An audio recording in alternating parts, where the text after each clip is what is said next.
All right, Congressman, thanks for being with us. You had quite a week this past week, and without going into it, you've got another hearing scheduled for this Thursday. Thursday, yes. Bring him back in. We're going to give him another shot. And we also have the new witness, the head of the CEO of Platte River Networks. That's who Hillary Clinton hired to handle her emails, and we want to hear from the CEO. All right, let's talk about this. So we've got this guy, Pagliano, who's got immunity, who set up the server. And then we've got this guy, Cooper, who actually showed up and took a hammer to the BlackBerries, which I did last week on Street Justice. If you want to see it again, you can go to my website. It's not easy. And then we've got this other guy, Combetta, who used the bleach bit. Yes. All right. So who showed up and who didn't? Well, Combetta did show up, but he did plead the Fifth. He has a constitutional right to do so. But this is also somebody that supposedly had an immunity agreement, and you've got an administration that says they're not going to prosecute. I thought they might sing like songbirds. Why not tell the truth? What do you say to people who say to you, look, okay, they all have immunity, but Jim Comey came out and he said he's not going to prosecute anybody. Why are you wasting your time? Well, because you also had the FBI director in our hearing tell us that he never did look at what Hillary Clinton said under oath. He never did look at the House equities. This is the largest breach in the history of the State Department, potentially.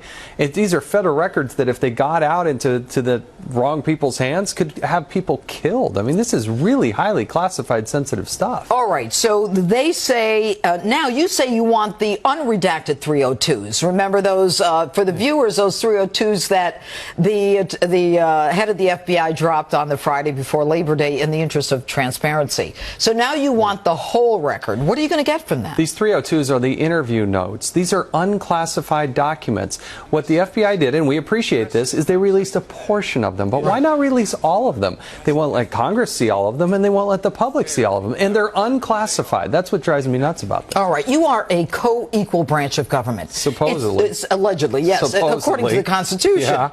But so there is no one can say that you're going outside your lane. I mean, this is really your job. So let's assume that this Thursday, Pagliano, who's been given immunity, who's clearly not going to be prosecuted, doesn't show. What do you do then?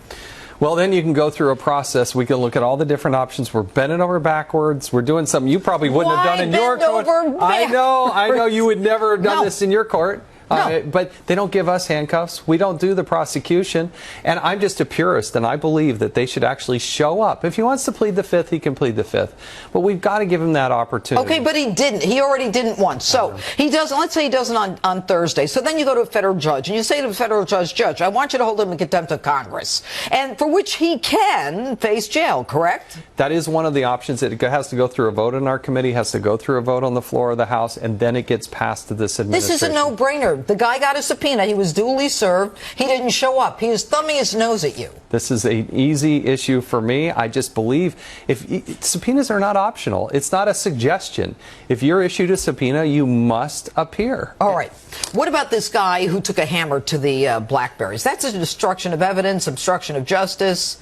Is it not? Again, there was a subpoena, there was a preservation order, and there were federal records. They should have never happened anyway. What's really interesting about this is the proximity to the call from Hillary Clinton's key advisors, Cheryl Mills and David Kendall, because Hillary Clinton at that point had been out of office for nearly 2 years. And then all of a sudden there's a conference call, documented conference call, and these, bleach bit, I don't know really what it is, but it will destroy all of this stuff. Okay, but what's significant to me is that on March 4th you had the preservation order. Yeah. March 25th is the conversation. 3 weeks later, that's when everything is bleach bitted or whatever the verb might be here.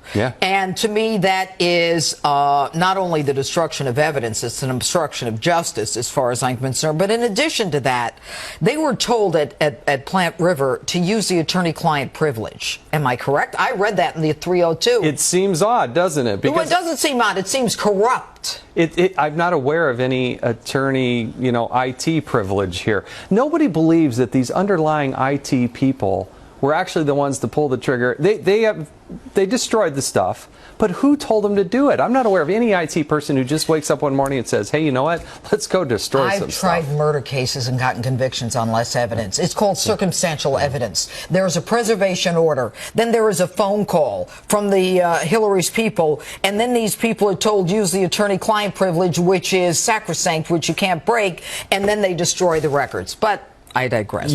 But you also have an email that we exposed in the last couple days where Platte River, talking to Platte River, these are the contractors for Hillary Clinton, and they say there's some shady, there's an expletive there. SH. Yes, there was an expletive, but they said there's some shady stuff happening here.